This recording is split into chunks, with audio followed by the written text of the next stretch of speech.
అబ్దుల్ కలాం గారిని దగ్గర నుంచి నెల నెల వస్తూ ఉండేవారు. మహా వ్యక్తితో మాకు పరిచయం అవడం అనేది మా అదృష్టం.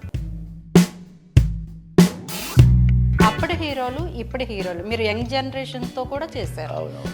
ఎట్లా అనిపిస్తుంది సార్ ఆ వేరియేషన్? నేను సంపాదించిన దాంట్లో ఎంతో కొంత సమాజ సేవ చేయాలనే దృక్పథం ఉన్నవాళ్ళు వీళ్ళంతాను. అప్పట్లో ఎట్లా ఉండేది, ఇప్పుడు ఎంత మార్పు? ఇప్పుడు వచ్చే సినిమాల్లో చాలా ఏమిటంటే ఎక్కువ కనపడుతున్నాయి. హాయ్ హలో నమస్తే, వెల్కమ్ టు అవర్ ఛానల్. నేను మహాలక్ష్మి. ఈరోజు మనతో ఒక గొప్ప వ్యక్తి అని చెప్పాలండి. ఎందుకంటే టీవీ రంగం అలాగే సినిమా రంగం, ముందుగా చెప్పుకోవాల్సింది నాటక రంగం. ఈ మూడు రంగాల్లో తనకంటూ నందులు తెచ్చుకున్న ఏకైక వ్యక్తిగా అరుదైన ఘనతను ఆయన సొంతం చేసుకున్నారు. ఆయనే సమ్మెటి గాంధీ గారు మనతో పాటు ఉన్నారు. వారితో మాట్లాడదాం. సార్ నమస్తే అండి. నమస్కారం అమ్మ. ముందుగా ధాత్రి ఛానల్ వీక్షిస్తున్న ప్రేక్షక మహాశైలందరికీ నా హృదయపూర్వక నమస్కారాలు. చెప్పండమ్మా మహాలక్ష్మి. సార్ ఎలా ఉన్నారు సార్? బాగున్నానమ్మా, మీరు ఎలా ఉన్నారు? బాగున్నాను సార్. అయితే ఒక పక్క సినిమాలు, సీరియళ్ళు, వెబ్ సిరీస్లో కూడా చేశారు మీరు. ఎట్లా అనిపిస్తుంది సార్? అంటే అప్పటి సినిమాలు ఇప్పటి సినిమాలు వెబ్ సిరీస్ కూడా రావడం ఎలా అనిపిస్తుంది? నాకు చాలా హ్యాపీగా ఉందమ్మా. ఎందుకంటే మొట్టమొదట నా మూలం ఏమిటంటే నాటక రంగం అంటే 8th క్లాస్ నుంచి నేను నాటకాలు వేస్తూ వచ్చేవాడిని. నేను బీడీఏలో పనిచేసేవాడిని, భారత డైనమిక్స్ లిమిటెడ్. దాంట్లో చేస్తూ ఉండగా మాకు మంచి టీం ఉండేది. మా ఎంప్లాయీస్ కానీ ఆఫీసర్స్ కానీ బాగా ఎంకరేజ్ చేసేవారు. మేము పరిషత్తులకు వెళ్ళేవాడు, నాటక పోటీలకు వెళ్ళాడు. అప్పట్లో పోటీలకు వెళ్ళి చాలా అవార్డ్స్ కూడా తీసుకోవడం జరిగింది. ఆ తర్వాత నేను 2005లో వాలంటీర్ రిటైర్మెంట్ పెట్టి బయటకు వచ్చేసాను. ఎందుకంటే నాటక రంగం మీద ఇంట్రెస్ట్ కాబట్టి, అలాగే సీరియల్స్ కానీ సినిమాలు ట్రై చేద్దామని ఉద్దేశంతో ఒక 5 years బిఫోర్ నేను వచ్చేసాను, బయటకు వచ్చాను. వచ్చిన తర్వాత నాకు సీరియల్స్ బాగానే మంచి సీరియల్స్ వచ్చినాయి.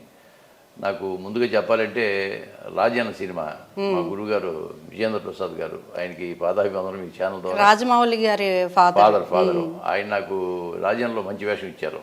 సాంబయ్య వేషం, అది చాలా మంచి వేషం. దానికి నాకు నంది అవార్డు వచ్చింది ఆ సంవత్సరం 2011కి. ఆ విధంగా నేను రాజన్లో వేషం పడిన తర్వాత ఇంక నేను వెనక్కి తిరిగి చూడలేదు. ఇప్పటి వరకే దాదాపు 140 సినిమాలు చేశాను. 140 సీరియల్స్ ఎన్ని ఉంటాయి సార్? ఏమ్మా సీరియల్స్ 10 సీరియల్ చేశానమ్మా. నా పేరు మీనాక్షి, పుట్టింటి పోటీ చేయరని అన్నపూర్ణ వాళ్ళది, దాంట్లో కూడా నంది అవార్డు వచ్చింది నాకు. తర్వాత నా పేరు మీనాక్షి ఒకటి, తర్వాత బంగారు పంజరం, సూర్యవంశం, తూర్పెళ్ళి రైలు, అష్టాచమ్మ, ఇవన్నీ చాలా సీరియల్ చేశాను. మెయిన్ క్యారెక్టర్ చేశాను. ఇక నాకు సినిమాల్లోకి వచ్చిన తర్వాత సీరియల్ చేయడానికి అవకాశం కుదరట, డేట్స్ క్లాష్ వస్తున్నాయి. అందువల్ల సినిమాలకే నేను ఎక్కువ అంకితం అయిపోవాలి. అవి కూడా మంచి మంచి సినిమాలు సార్, మామూలు సినిమాలు కాదు.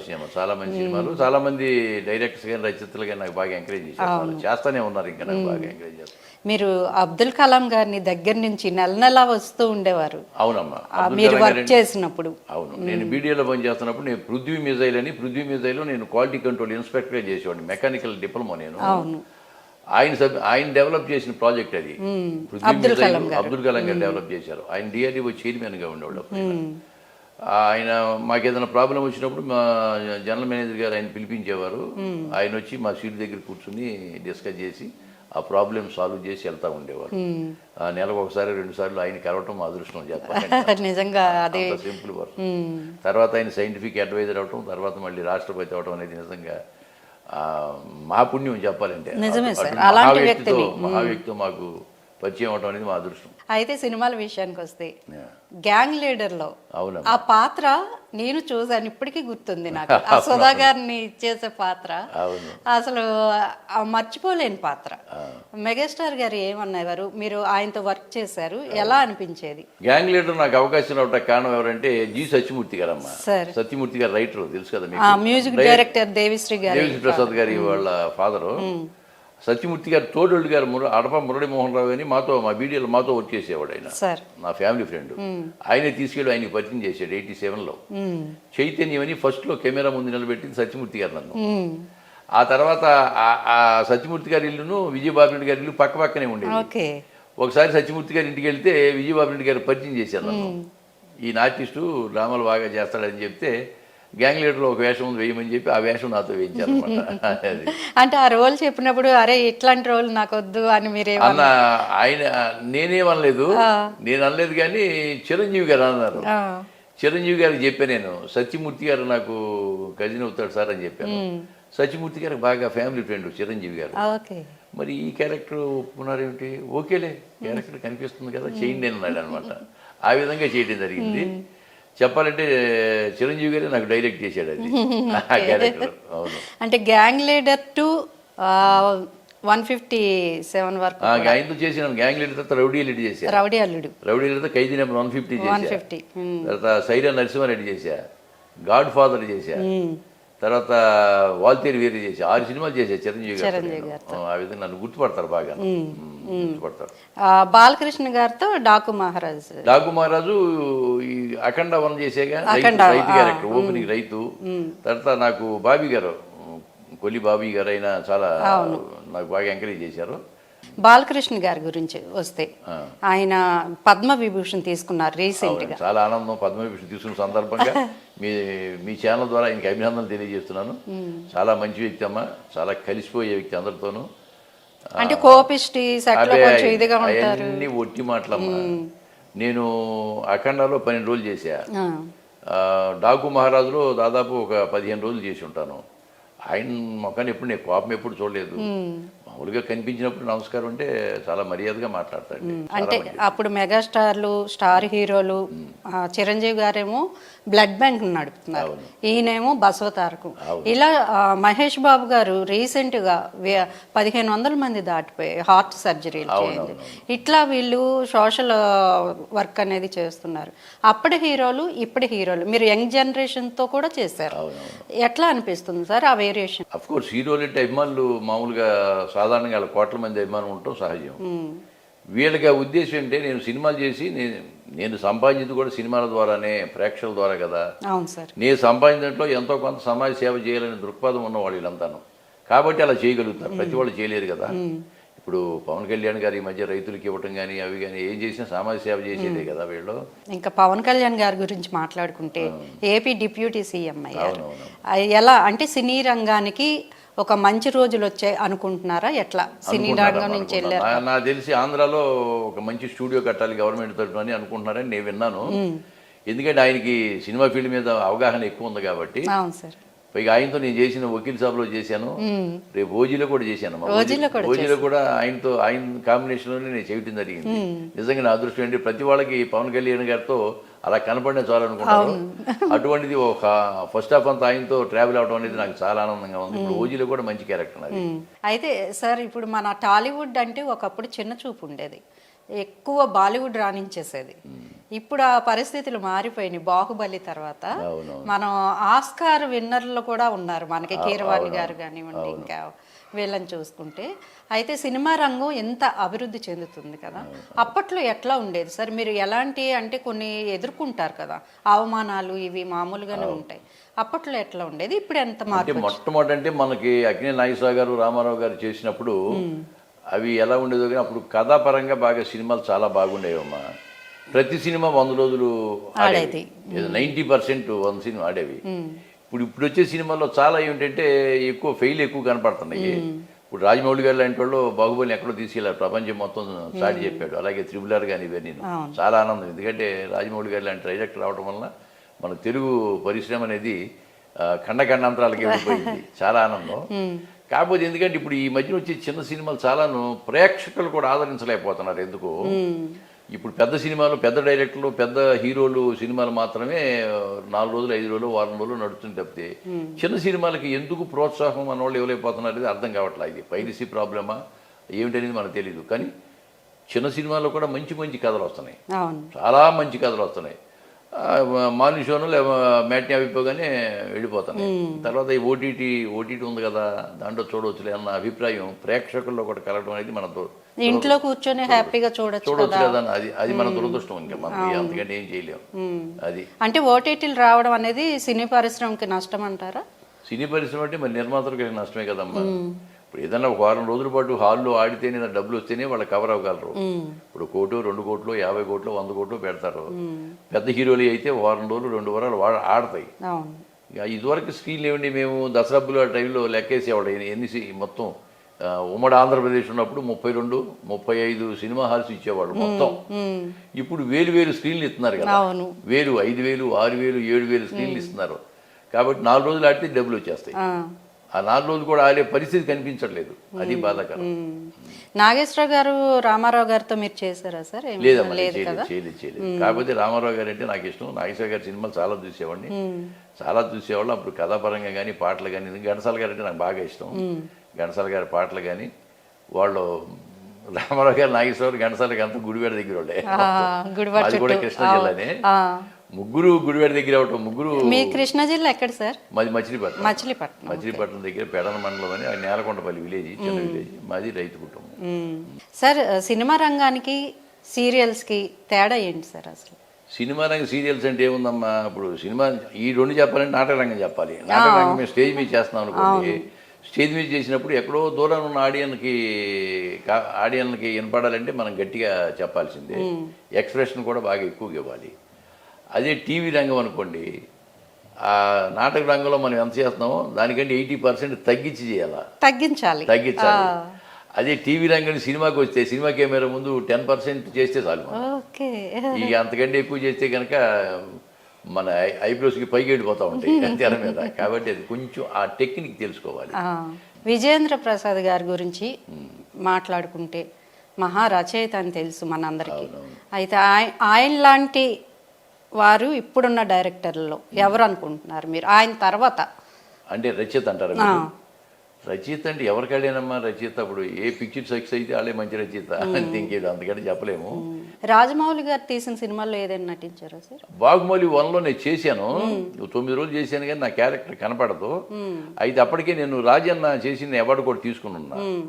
సరే రాజమౌళి గారు అన్నారు, గాంధీ గారు మీకు సరైన డైలాగులు కానీ సరైన వేషం కాదు అది, మీరు రాజ్యంలోనే మంచి వేషం చేసి నంది అవార్డు తీసుకున్నారు, కాబట్టి నేను నా దృష్టిలో వద్దండి అన్నాడు ఆయన. Okay sir, no problem.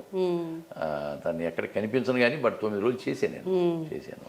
Nandi award అంటే ఇప్పుడు పద్మవిభూషణ్, పద్మభూషణ్ ఇవన్నీ అనుకుంటున్నాం, కానీ ముందు నంది అవార్డ్సే అసలు అవార్డు అంటే. కానీ ఇప్పుడు నంది అవార్డు కనుమరుగైన పరిస్థితులు కాదు. అవును. దీనిపై మీరు ఏమంటారు? అంటే మళ్ళీ తీసుకొస్తే బాగుంటుందా ఎట్లా? పెట్టారమ్మా ఈ సంవత్సరం అంటున్నారు కదా. నంది అవార్డు అంటే ఇదివరకు నంది అవార్డు మనకి స్టేట్లో నంది అవార్డే నంబర్ 1 అవార్డు. నంది అవార్డు అనేది నంబర్ 1. 2012 వరకు ఉంది. 2011 వరకు నంది అవార్డు ఇచ్చారు. 2012 నుంచి నంది అవార్డు ఇవాళ 14వ తారీఖు 2014లో స్టేట్లు ఇడిపోయినాయి కదా. అందుకే ఈ స్టేట్ పట్టుకోలేదు, ఆంధ్ర స్టేట్ ఎవరు పట్టించుకోలేదు. ఇప్పుడు ఈ సంవత్సరం నుంచి మళ్ళీ ఆంధ్రాలో నంది అవార్డు పెడుతున్నారు. అంటే మీకు ఏ జోనర్ ఇష్టం సార్? అంటే కామెడీ, యాక్షన్, అంటే మీరు తండ్రిగా చేశారు, ఉపాధ్యాయుడిగా చేశారు, చాలా క్యారెక్టర్స్ చేశారు. మీకు నచ్చిన పాత్ర ఏది? మీరు నాకంటే నేను మామూలుగా నాటకాల్లో చేసింది మెయిన్ విలన్ అమ్మా. అసలు విలనే నాకు ఉన్న అవార్డ్స్ సగం అవార్డ్స్ విలనే. నాకు విలన్ క్యారెక్టర్ చేయడం అంటే చాలా ఇష్టం. కానీ ఆయన హను రాఘవపూడి గారు మాత్రం కృష్ణ గారి వీర ప్రేమ కథలో విలన్ క్యారెక్టర్ ఇచ్చారు. తర్వాత ఈ మధ్యన రెక్కీ అని వచ్చింది, మీకు తెలుసో తెలియదు? రెక్కీ పోలూరి కృష్ణ గారి director, G5 chief candidate officer ఆవిడ అనురాధ గారు, వాళ్ళు నాకు విలన్ క్యారెక్టర్ ఇచ్చారు. విలన్ అది నాకు మంచి పేరు వచ్చింది. అంటే ఏదైనా ఒక డైలాగ్ మీకు నచ్చిన బాగా మీ మనసుకు హత్తుకున్నది ఏదైనా చెప్పగలుగుతారా సార్? మా పరగక్ష మినిస్టర్ గారు వస్తాడు సెక్రటరీని తీసుకుని, నన్ను ఆసరాగా తీసుకుని ఆయన గెలవాలా ఎట్లయినా. సెక్రటరీ ఒక మీటింగ్ అరేంజ్ చేయవయ్యా అంటాడు. ఆహా, నేల ఈనట్టు ఈ జనాన్ని చూస్తా ఉంటేనే కడుపు నిండిపోతుందయ్యా సెక్రటరీ. సార్, ఇక్కడ మీరు నేను తప్ప ఎవరు లేదు సార్. అంతమంది జనం ఉన్నట్టు ఊహ చేసుకుంటే మన పీచి బ్రహ్మాండంగా వస్తుంది. రాసుకో. కిందటి సంవత్సరాల మంత్రులుగా ఉండేవాళ్ళు, వాళ్ళని దించాం, మేము మంత్రులయ్యాం. ఇవాళ మమ్మల్ని దించాలి ఎలక్షన్లో అన్నారు. సరే అన్నాం. ఈ మ్యాటర్ గురించి మీ అందరికీ తెలుసు. చర్మం కాల్చే ఎండలో ఎముకలు కొరికే శల్లిలో అన్నం నీళ్ళు లేకుండా అట్టనే పోయి ఉన్నాడు. ఈ ఏడు బతుకుంటే కిందటి ఏడు బతుకున్నాడు, సర్టిఫికేట్ తెప్పని చెప్పింది రూల్ ఎవడో? నా ముందున్న మంత్రి. ఇప్పుడు ఆయన నిలబడుతున్నాడు. అట్లాంటి ఎదరులు పెట్టిన మళ్ళీ మీరు ఎన్నుకుంటారా? తప్పు కాదు. ఈడు కైలాసం, మోగోడు, చెవిటోడు, ఆడికి ఓటు హక్కు ఉంది. మ్యాటర్ నుంచి ఆడు కన్నీళ్ళు ఎట్టుకుంటున్నారు. కాబట్టి మహాజనులారా, ఈసారి మీ ఓట్లు ఆ కేసు గెలిపిస్తే ఈ ఎదరులు మార్చేతని హామీ ఇస్తున్నాను. కొట్టనయ్య సాపట్లో ఆకలికి మారిన పేగుల్ని తెంచి మెల్లో వేసుకుంటే దండ వాయిస్తే వాయిస్తే రుద్రవీణ రుద్రవీణ అని పడుతుంది. బాబా సార్ నిజంగా ఇది మా అదృష్టం సార్. అన్ని వేరియేషన్స్ నవరసాలు అంటారు కదా, అవన్నీ మాకు చూపించారు. చాలా అద్భుతం. నాటికలు వేసేవాళ్ళం అమ్మా. ఇది నాటికల నుంచి వచ్చిందని తెలిసిపోతుంది. ఆ బేస్ వాయిస్ అనేది అంత గట్టిగా మాట్లాడితే గానీ పని అయ్యేది కాదు. నాటకాలు చేసాం, చాలా చేసాము. ఎండమూరి వీరేంద్రనాథ్ నాటికలు కానీ చాలా చేసాము. చాలా అద్భుతంగా. అప్పుడు కష్టపడి rehearsal day and nights rehearsal చేసేవాళ్ళం కాబట్టి ఇప్పటి వరకు డైలాగ్ ఇప్పుడు ప్రాంప్టరే కదా సార్ ఎక్కువ. అన్ని ప్రాంప్టింగ్ అన్ని ప్రాంప్టింగ్ అంటే సీరియల్స్ అయితే ప్రాంప్టింగ్, సినిమాలు అయితే ప్రాంప్టింగ్ కాదు. కానీ నేనేం చేస్తానంటే సినిమా ఉందంటే సీన్లు తెప్పించేస్తాను. నేను సీన్లు తెప్పించకుండా డైరెక్షన్ డిపార్ట్మెంట్ సీన్లు పంపించండి అంటారు. ఒక 3-4 రోజులు సీన్స్ పంపుతారు. ఆ సీన్లు ప్రిపేర్ అయ్యి నేను వెళ్తాను. అక్కడికి వెళ్ళిన తర్వాత సింగిల్ టేక్లో అయిపోతాం. మీకు అలవాటే కదా అంటే స్టేజ్ ఆర్టిస్టులకి ఎంత పెద్ద డైలాగ్ అని చెప్పడం వాళ్ళకి పెద్ద లెక్క ఉండదు. జూనియర్ ఎన్టీఆర్ గారు కానివ్వండి, అల్లు అర్జున్ కానివ్వండి, ఎవరికి వాళ్ళే సపరేట్ అని చెప్పాలి. కాకపోతే మీకంటూ ఒక టేస్ట్ అంటే మనకి హత్తుకున్న వాళ్ళు ఉంటారు. మీరు మెచ్చే నటుడు ఎవరు? అంటే నాకు అందరు హీరోలు బాగా చేస్తారమ్మా. ఎవరికి ఉండే ఫేవరెట్స్ అలా ఉన్నారు, అందరూ బాగా చేస్తారు. కాకపోతే నేను పవన్ కళ్యాణ్ గారితో చేశాను కాబట్టి పవన్ కళ్యాణ్ అంటే నాకు అభిమానం. పవన్ కళ్యాణ్ గారితో చేశాను కదా. సార్ రాజకీయాల వైపు ఏమైనా వెళ్ళే ఛాన్స్ ఉంటుంది? అవే మాకు లేదు. కానీ రాజకీయాలు ఇంట్రెస్టే, కానీ ఇంట్రెస్ట్ అంటే చెప్పుకోవటం వరకు ఎంతవరకు తప్పితే రాజకీయాలకు పోయి ఇంట్రెస్ట్ అంత మాకు అంత కెపాసిటీ నా దగ్గర లేదు. ఇంకా మీకు అంటే ఈ వేషం చేయాలి, ఈ నటుడితో నటించాలి అనే కోరికలు ఏమైనా ఉన్నాయా సార్? అంటే అందరితో అయిందమ్మా. ఇక అనురాఘపుడి గారు నాకు వేషం ఇస్తాను. ఇప్పుడు ఫౌజీ ఉంది కదా, ఫౌజీ మన ప్రభాస్ గారు దాంట్లో క్యారెక్టర్ అనుకుంటున్నారు. అది ఇస్తే నేను ఆయన ఇంతవరకు చేయలే. నేను ఆ కోరిక తీరద్ది. హరు రాఘపుడి గారు మరి నాకు నేనంటే బాగా ఇష్టమైనకి కృష్ణగారి వీరప్రేమ కథలో మంచి వేషం ఇచ్చాను. నాని సినిమా మంచి వేషం. దాంట్లో నాని ఇప్పుడు చాలా నిర్మాతగా కూడా మారిపోయారు. నాని గారి గురించి మీ మాటల్లో? నాని మంచి వ్యక్తి అమ్మ. అందరితో బాగా కలిసిపోయే వ్యక్తి. ఆయనకి కృష్ణగారి వీరబ్రదం ఆయనకి నాకు కలిసి సీన్లు లేవు కానీ దసరా మొన్న లుక్ టెస్ట్ చేశారు. బహుశా దసరాలో నాకు వేషం ఉండదు ఆయనతో. దసరాలో ఒక విలేజ్ గ్రామ పెద్దగా నన్ను పిలిచారు. ఒకప్పుడు హీరోయిన్స్ అంటే తెలుగు అమ్మాయిలే ఎక్కువ కనిపిస్తుండేవారు, కానీ ఇప్పుడు ఆ పరిస్థితి లేదు. చాలా మంది దానిపై మీ మాటల్లో తెలుసుకుందామని. మా మాట ఇంతవరకే హీరోయిన్స్ అంటే సావిత్రి గారు, జమున గారు, దేవిక గారు, అచ్చ తెలుగు ఆడపడుచులు వాళ్ళే డైలాగులు చెప్పడం అంతా వాళ్ళే చాలా బాగా ఉండేది. ఇప్పుడు ఎందుకంటే అంతా మనం ఇంపోర్ట్ చేసుకుంటున్నాము. వాళ్ళకి ఏం డైలాగులు లేవు కానీ అన్ని డబ్బింగ్లే కదా. కాబట్టి ఇప్పుడు ఆ హీరోయిన్తో ఇప్పుడు హీరోయిన్ పోల్చుకోవడం అనేది మనం అనవసరం. ఇప్పుడు హీరోయిన్ ఇప్పుడే, అప్పుడు హీరోయిన్లు అప్పుడే. మ్యూజిక్లో కూడా చాలా మార్పులు వచ్చినాయి. అవును. అట్లాగే స్పెషల్ సాంగ్స్ అప్పట్లో కూడా ఉండేవి. జ్యోతిలక్ష్మి గారు, జయమాలిని గారు ఉండేవి, కానీ అంటే అశ్లీలత తక్కువగా ఉండి మనకి కనుల విందులుగా అనిపించేవి. ఇప్పుడున్న ఐటమ్ సాంగ్స్ పై మీరేమో? అవును, ఐటమ్ సాంగ్స్ అంటే ఇదివరకు ఏముండేదంటే అచ్చ తెలుగులో రాసేవాళ్ళమ్మ సాహిత్యం. ఇప్పుడు అది కాదు, హిందీ, ఇంగ్లీషు, తెలుగు అన్నీ కలిపి రాసేస్తా ఉన్నారు. దానికి తగ్గట్టుగా ఇప్పుడు డ్రెస్సు, కాస్ట్యూమ్స్ కూడా వేరుగా ఉన్నాయి. అప్పట్లో ఎంత చేసినా జయమాలిని, జ్యోతిలక్ష్మి వరకు కూడా మరీ అగ్లీగా డ్రెస్ ఉండేది కాదు. ఆ విధంగా మారిపోయింది. కుర్రవాళ్ళ టేస్ట్ని బట్టి మారిపోతుంది అంతే. అది ఇప్పుడు ఎవరు తప్పు కాదు. అది సీరియల్స్ తో పాటు షోలు జరుగుతున్నాయి స్పెషల్ గా. ఆ షోస్ కి ఏమైనా వెళ్ళారా సార్? ఇప్పుడు ఏదో 1-2 షోస్కి వెళ్ళాను మా టీవీకి. అప్పుడు పిలిపించారు సుమా గారు. ఆ తర్వాత ఇప్పుడు అంతా షోస్ అంటే అంత కుర్రోళ్ళను వాళ్ళు వెళ్ళటమే తప్పితే మాలాంటి ముసలి ఎవరు పిలుస్తారు? అలా కాదు, అంటే క్యారెక్టర్ ఆర్టిస్ట్ మాలాంటి వాళ్ళు పిల్లలు. ఎందుకంటే వాళ్ళకి సరదాగా డ్యాన్స్ వేసేవాళ్ళు వాళ్ళు కావాలి. నాలుగైదు వాళ్ళ రేటింగ్ వాళ్ళకి ఉంటుంది కదా. నెక్స్ట్ ఇంకేమున్నాయి సార్ ప్రాజెక్ట్స్? నా ఇప్పుడు చాలా ఉన్నాయమ్మా. ఇప్పుడు చిన్న సినిమాలు అయితే చాలా ఉన్నాయి. ఈ మధ్యన వీడే మన వారసుడు అని ఒకటి చేశాను కందుకూరులో. అతను writer, director, producer, hero, lyric writer, పాడింది అన్నీ మన అతనే. ఉప్పు రమేష్ అని అతను తాపీ మేస్త్రి, చదువు లేదు. అతను సినిమా తీశాడు వీడే మన వారసు అని. దాంట్లో హీరో ఫాదర్ క్యారెక్టరు. తాత మన వాళ్ళ సెంటిమెంట్ సాంగ్ కూడా ఒకటి ఉంది, నాకు మంచి సాంగ్. చాలా బాగుంటుంది సినిమా, చాలా మంచి సినిమా బాగుంది. అది ఒకటి రిలీజ్ ఉంది. అక్కడ 2 బోయపాటి సీని గారు నన్ను బాగా ఎంకరేజ్ చేస్తారు. అక్కడ 2 కూడా వేషం ఉంది. ఫౌజీ ఒకటి ఉంది.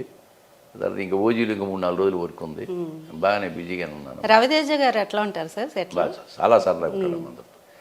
వచ్చి మందు సెట్లోకి వచ్చేయండి అందరిని పలకరించుకుంటూ వెళ్తాడు ఆప్యాయత. ఇప్పుడు అందరితో ఎక్కువసేపు మాట్లాడడానికి అవకాశం ఎక్కడ ఉంటుంది హీరోలకి. ఒకసారి బాగున్నారని ఒక మాట అంటే సారీ హ్యాపీ, ఇది ఉంది ఆయన దగ్గర. ఇంకా వెంకటేష్ గారు, నాగార్జున వెంకటేష్ గారు నాగార్జున కూడా బాగుంటారు. మీరు చేశారు కదా సార్? చేసానమ్మా, రిషన్ 2లో వెంకటేష్ బాబుతో చేశాను, నాగార్జున గారితో రాజన్న చేశాం, అందరూ చేశాను. ఈయనతోనే చేయలేదు, ప్రభాస్తో. ప్రభాస్ గారు అది కూడా వచ్చేస్తుంది. అనురాగుడి గారు ఆ అవకాశం కల్పిస్తారనుకుంటున్నాను. ఇంకా మీరు మంచి మంచి సినిమాలు చేయాలి, మీరు అనుకున్న అన్ని రీచ్ అవ్వాలని మా ఛానల్ నుంచి మేము కోరుకుంటున్నాం సార్. థ్యాంక్ యూ సార్, మేము అడగగానే మాకు మీ టైంని వెచ్చించి ఇంటర్వ్యూ ఇచ్చినందుకు thank you sir. Thank you. Interview ముగించే ముందు నన్ను ఎంకరేజ్ చేస్తున్న రచయితలకు, నిర్మాతలకు, దర్శకులకు, సాంకేతిక నిపుణులకు, తోటి నటీనటులందరూ కూడా, అందుకు ముఖ్యంగా ప్రేక్షక మహాశయులకు నా హృదయపూర్వక ధన్యవాదాలు చెల్లిస్తున్నాను. సో చూసారు కదండి, ఇలాంటి మంచి మంచి ఇంటర్వ్యూలతో మీ ముందుకు వస్తూ ఉంటాము, చూస్తూనే ఉండండి.